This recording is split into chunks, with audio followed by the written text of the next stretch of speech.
Bonjour tout le monde. Avant de vous conter l'histoire d'aujourd'hui, j'aimerais passer le bonjour à la copine de mon collègue et ami L'étrange rendez-vous. Alors petite dédicace spéciale à toi, Saiko. Un grand merci pour ton soutien, ça me fait vraiment très plaisir. Je te fais tout plein de gros bisous, ma belle.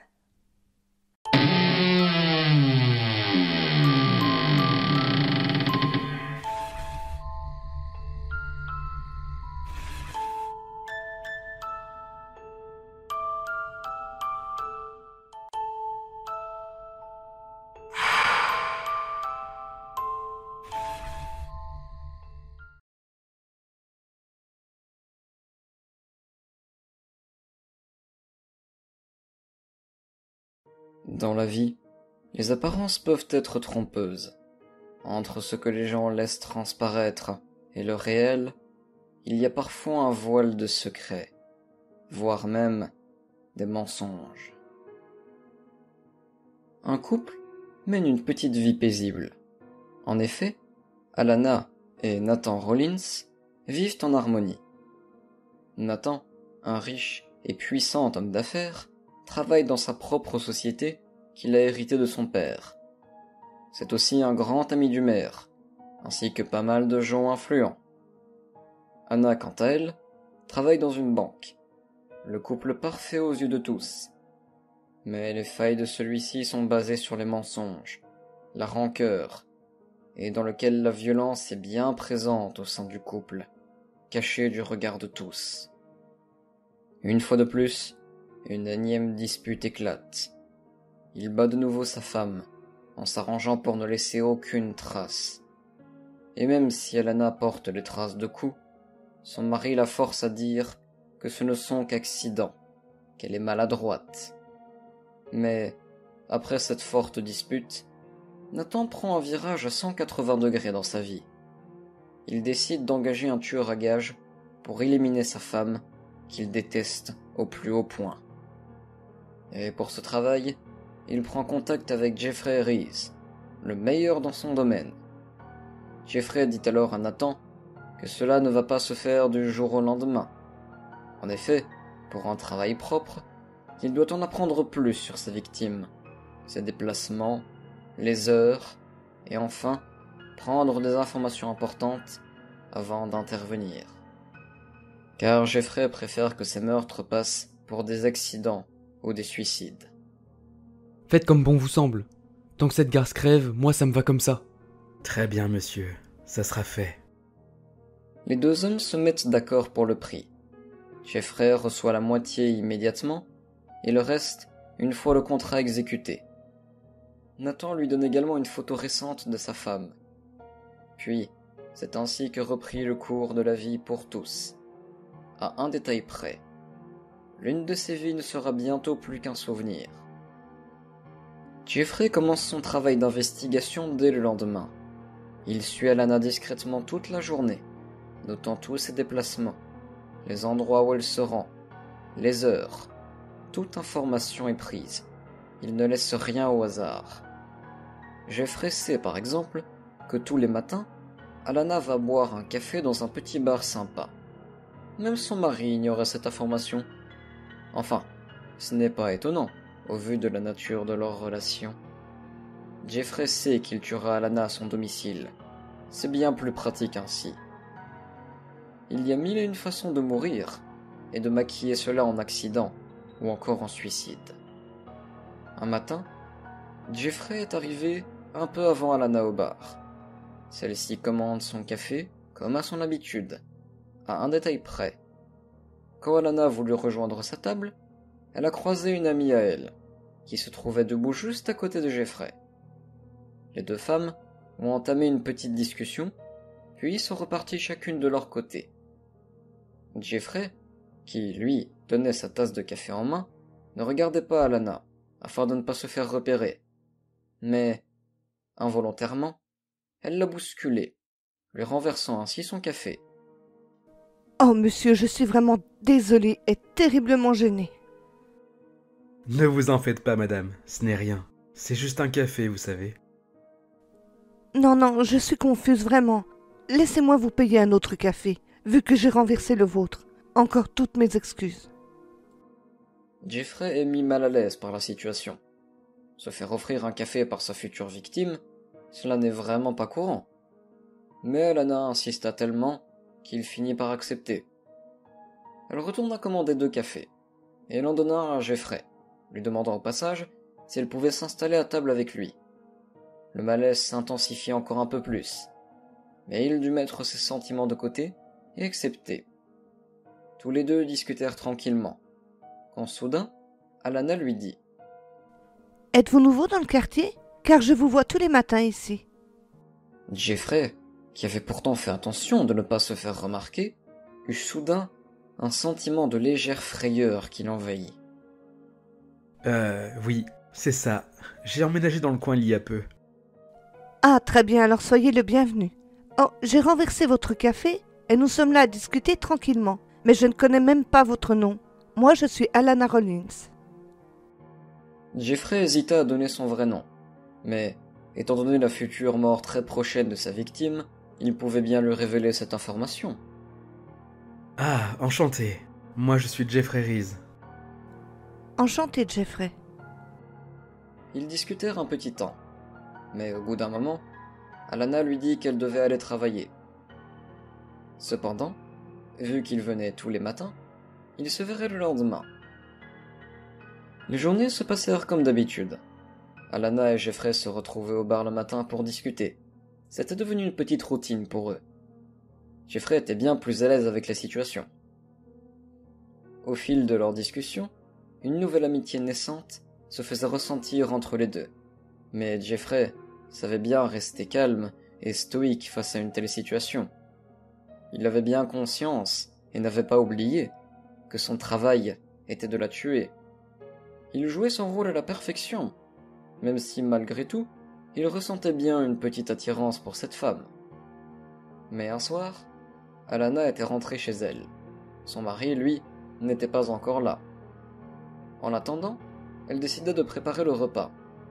Mais lorsque Nathan est rentré, il était saoul, ivre de rage. Elle savait bien qu'il ne valait mieux rien dire lorsque cela se produisait. Un simple bonsoir et le prévenir que le dîner était prêt. Nathan était allé prendre une douche avant le repas, forçant ainsi Alana à lui faire réchauffer. Ils se sont tous les deux mis à table. Alana évitait au maximum de parler, se contentant juste de répondre aux questions posées par son mari. « T'as passé une bonne journée ?» Ne lui laissant même pas le temps de répondre, il a enchaîné aussitôt. « Moi j'ai passé une journée de merde au boulot. » Je suis désolée de l'apprendre. T'es désolé de l'apprendre, vraiment. Même pas un mon chéri ou un mot tendre pour ton cher mari qui se crève le cul au boulot. Mais dis-moi à toi, à part te baiser, faire à bouffer et être à mes côtés lors des sorties, tu sers à quoi en fait? Tu n'es même pas fichu d'avoir un mot tendre pour moi, espèce d'ingrate. Pardon mon chéri, je ne recommencerai pas. Elle essayait tant bien que mal d'éviter une nouvelle dispute, qui, au vu de l'état de Nathan, engendrerait très certainement des coups violents de sa part. Mais Nathan, quant à lui, cherchait la confrontation. « Est-ce que tu m'aimes ?» Oui, bien sûr.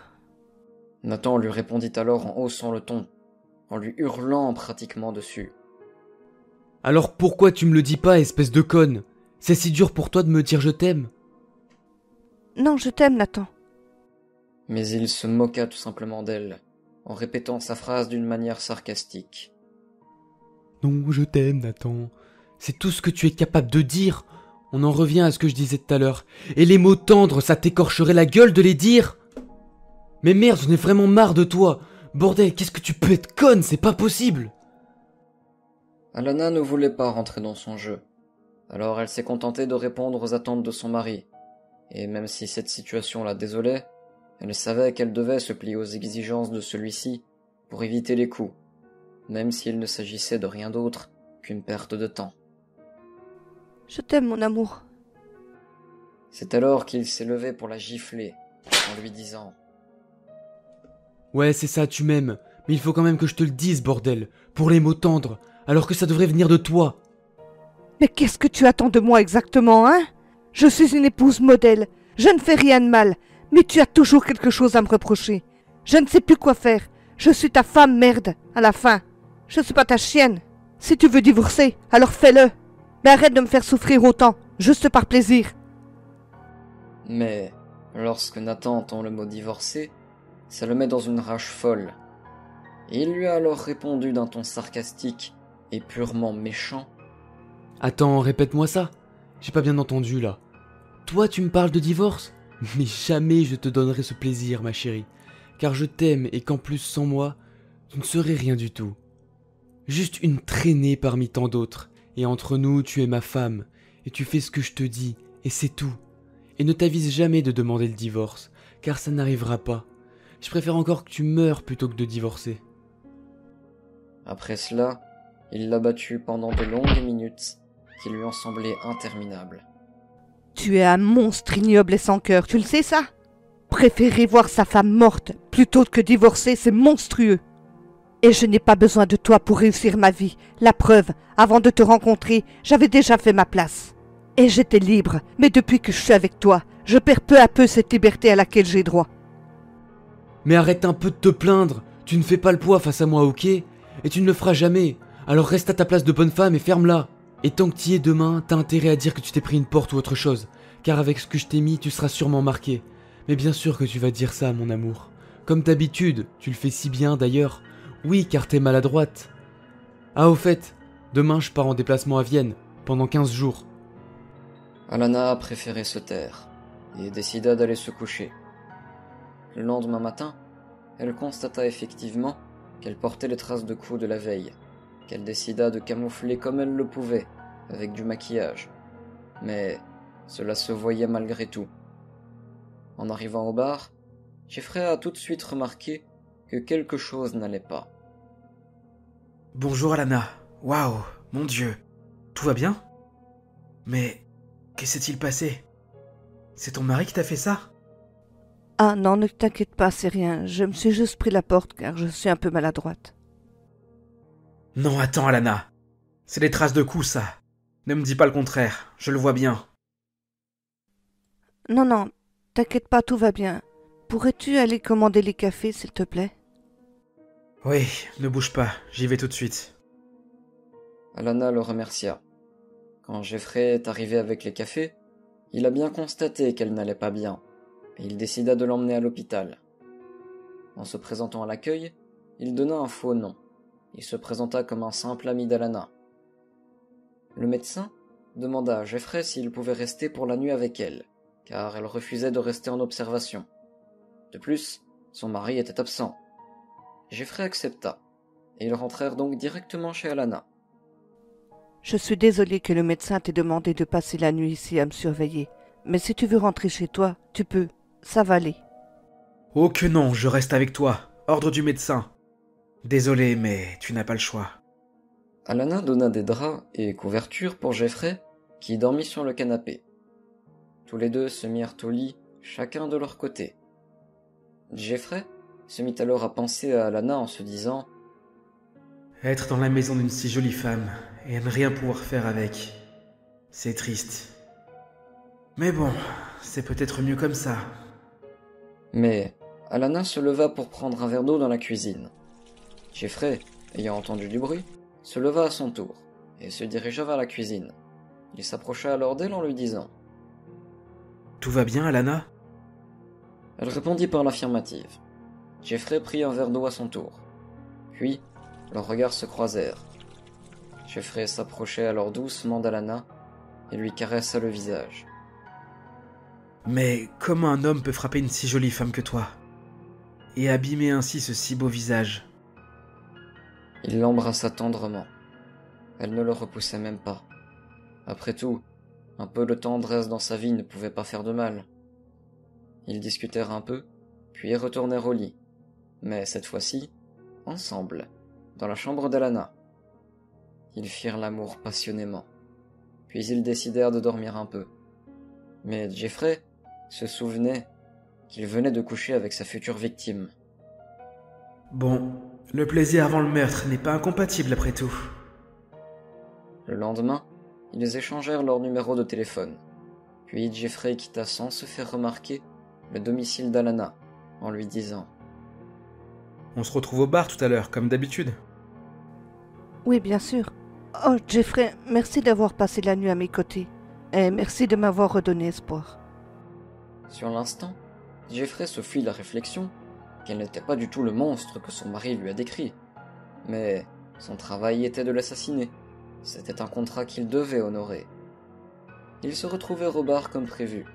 Ils discutaient comme si de rien n'était. Il fallait que personne ne sache que Jeffrey avait passé la nuit chez elle. Alana partit donc travailler. Mais Jeffrey, lui, de son côté, ne cessait de penser à elle. Il voulait à tout prix la revoir. Dans l'après-midi, il l'appela pour lui proposer de dîner avec lui. Alana, c'est moi. Je voulais savoir si tu voulais dîner avec moi ce soir. Oui, pas de souci, avec plaisir.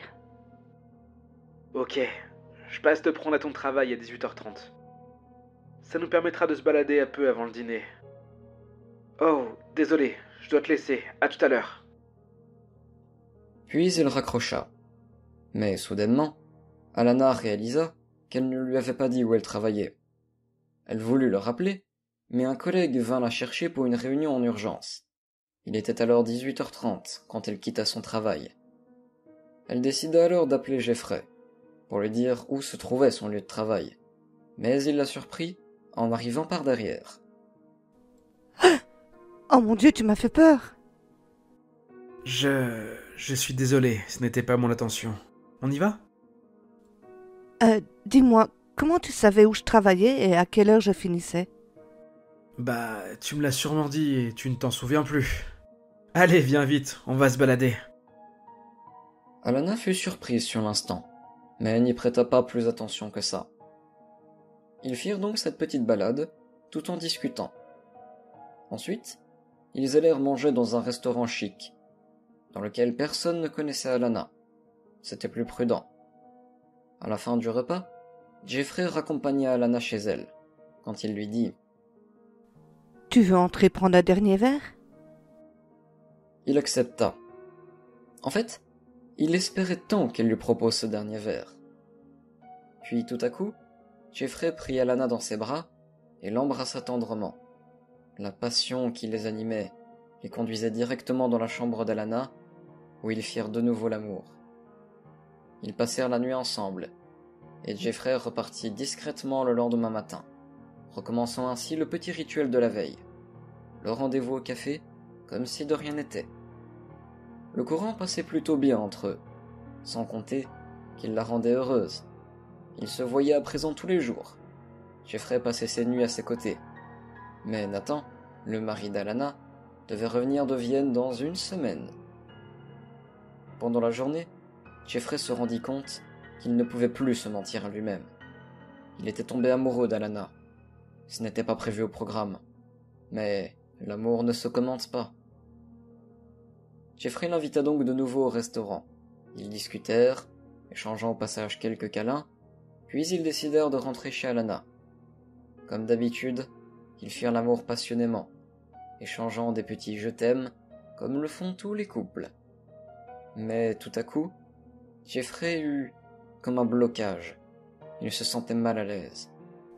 Que se passe-t-il ? Est-ce que tout va bien, chérie ? Ai-je fait quelque chose de mal ? Jeffrey décida alors de tout lui avouer. Et pour la première fois de sa vie, il ne se sentait pas capable d'honorer un contrat. Écoute mon amour, j'ai quelque chose de très important à te dire. Tu vas certainement pas me croire. Mais bon, je me lance quand même.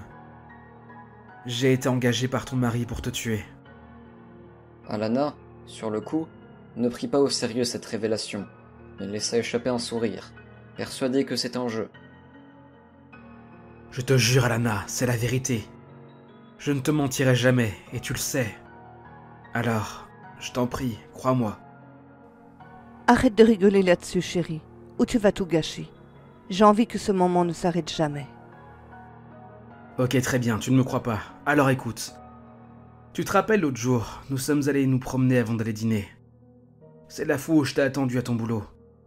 Tu as été surprise que je sache où tu bosses. Et à l'heure exacte où tu finissais. Je le sais parce que je t'ai suivi pendant des semaines. J'allais au bar le matin, car je savais que tu t'y rendais tous les jours. Puis il y a eu la rencontre avec ton ami. Tu t'en souviens maintenant? C'est le jour où tu as renversé le café sur moi.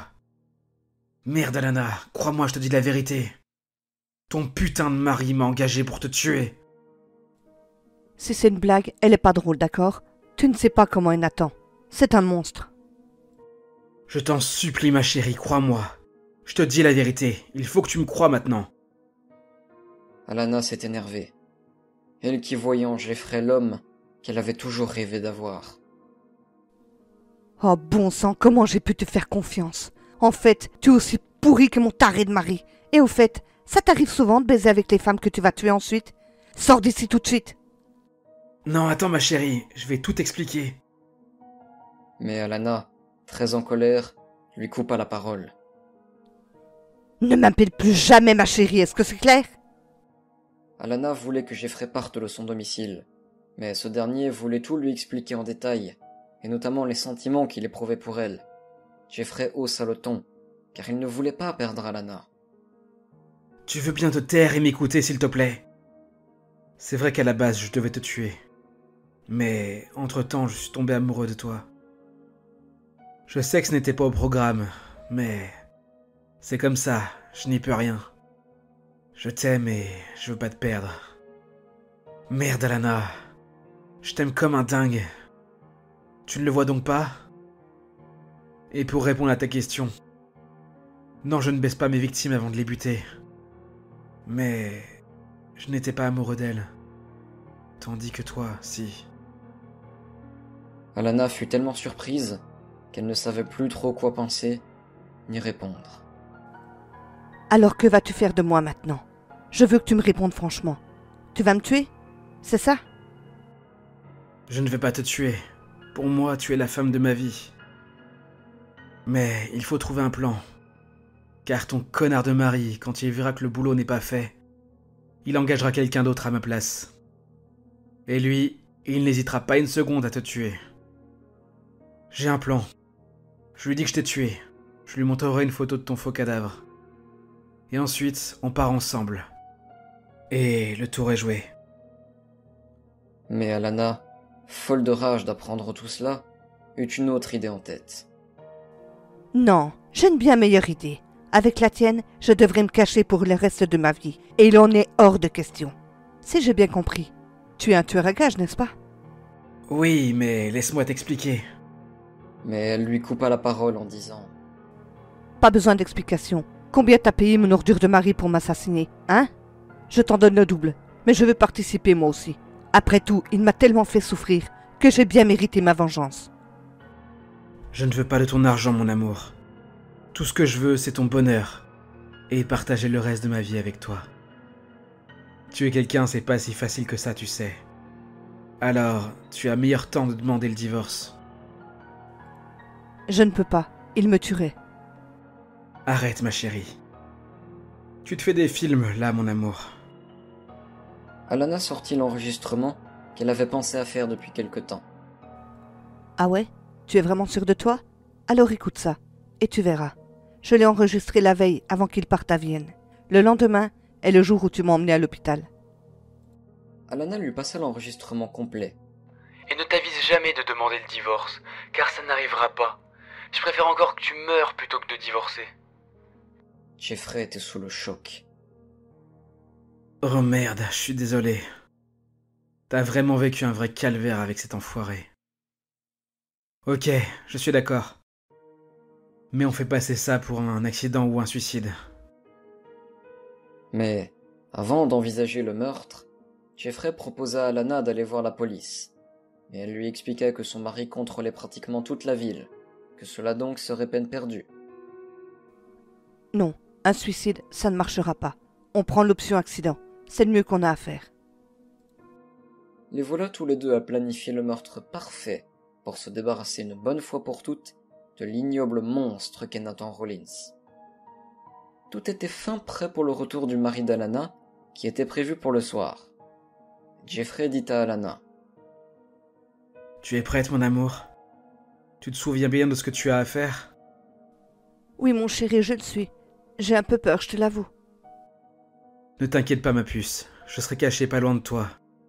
Et je serai prêt à intervenir si cet enfoiré veut encore te frapper. Ensuite, on continuera de se voir, style, en amitié. Et après, à nous la belle vie. Je t'aime tellement, ma chérie, si tu savais. Moi aussi je t'aime, mon amour. Reste bien caché. Vivement que toute cette histoire soit derrière nous. Merde, le voilà qui arrive. Tiens-toi prêt, bébé, ça va être à nous de jouer. Alana, t'es là? Je suis rentré. Oui, mon cœur, je suis là. Comment s'est passé ton voyage? Mon cœur, bah dis donc. Je n'avais pas le droit à ça avant. Ça fait plaisir. Bon, serre-moi un scotch sans glace. Alana le servit, en n'oubliant pas d'ajouter discrètement dans son verre un produit anesthésiant indétectable, au cas où une autopsie serait demandée. Voilà ton verre, chérie. Alana agissait comme si de rien n'était. Elle jouait son rôle à la perfection. Le produit que lui a donné sa femme commençait à faire effet. Effectivement, au dernier moment, elle a décidé d'augmenter un peu la dose, sachant que son mari était tout de même assez costaud. Et toi alors, qu'as-tu fait pendant ces 15 jours? Laisse-moi deviner, t'as rien branlé, je suppose. Comme d'habitude. Je crois que le voyage m'a un peu fatigué. Je me sens pas très bien. Mais réponds-moi. Oh, mais si, chérie. Tu te souviens que je travaille quand même. Cela ne t'a pas échappé. J'ai fait ma vie comme d'habitude. Et j'ai aussi fait la connaissance d'un homme très gentil, lui. Attends, quoi? T'as rencontré un mec pendant mon absence? Mais c'est quoi ce bordel? Tu me fais quoi là au juste? T'as pas couché avec lui quand même, sinon tu sais que je te tuerai sans hésiter, sale conne. Et d'abord, c'est qui ce mec, hein? Je le connais? Anna lui coupa la parole. Oh oui, tu le connais même très bien, vu que tu l'as engagé pour me tuer, sale pourriture.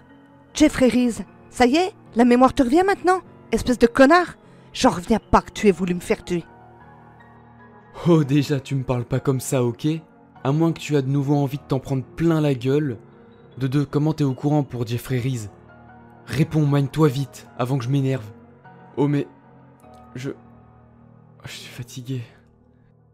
Jeffrey sortit alors de sa cachette pour s'adresser directement à Nathan. Salut abruti. Alors de 1, tu fermes ta gueule. De 2, tu ne lui parles pas comme ça. Ou sinon, c'est moi qui vais m'énerver. Et je te garantis que t'en as pas envie. On s'est rencontrés par hasard, Alana et moi. Et on est très loin de ce que tu m'as décrit d'elle. Ah oui, au fait, si tu te sens mal, c'est normal. Elle t'a drogué. Mais t'inquiète pas. Elle t'a inoculé un produit indétectable. Pas mal pour une femme soi-disant idiote, hein? Jeffrey s'approcha d'Alana en l'embrassant et lui dit « Ça va ma chérie? T'inquiète pas, tu ne crains plus rien maintenant. Oui, ça va, mon amour. Ma chérie, mon amour, mais c'est quoi ce bordel au juste? Je t'avais dit de la buter, pas de te la faire. C'est ma femme après tout, sale con. Ta femme, vraiment. Pourtant, c'est ta chère et tendre épouse que tu voulais que je tue. Mais j'ai une petite info. C'est toi qui vas mourir, et de sa propre main en plus. Moi, je serai juste là pour regarder et lui donner un coup de main. Bon, je pense que je vais laisser la place à ma chérie maintenant. Bon courage, salaud. » Alana commença par frapper son mari, mais de manière à ne laisser aucune trace. Jeffrey lui avait dit où et comment frapper de manière la plus douloureuse possible.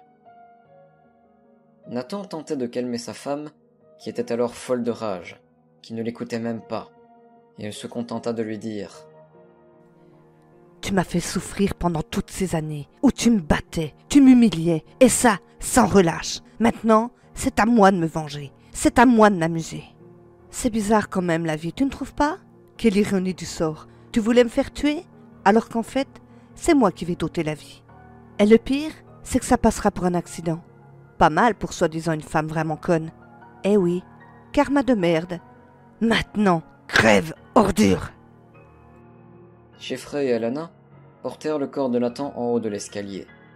Celui-ci pouvait voir tout ce qu'il se passait, mais il était à présent incapable de réagir. Les deux amants le poussèrent de manière à ce que la mort passe pour un accident, Ils nettoyèrent toutes les empreintes, toutes les traces de Jeffrey. Et c'est ainsi que Nathan fut retrouvé en bas de l'escalier, mort. La police a classé le dossier en accident domestique. Quelques jours après, Alana et Jeffrey se retrouvèrent enfin. Ils agissaient comme s'ils étaient de simples amis, mais quelque temps plus tard, ils se marièrent. Et c'est ainsi que la vie d'Alana s'est transformée en conte de fées après avoir vécu l'enfer.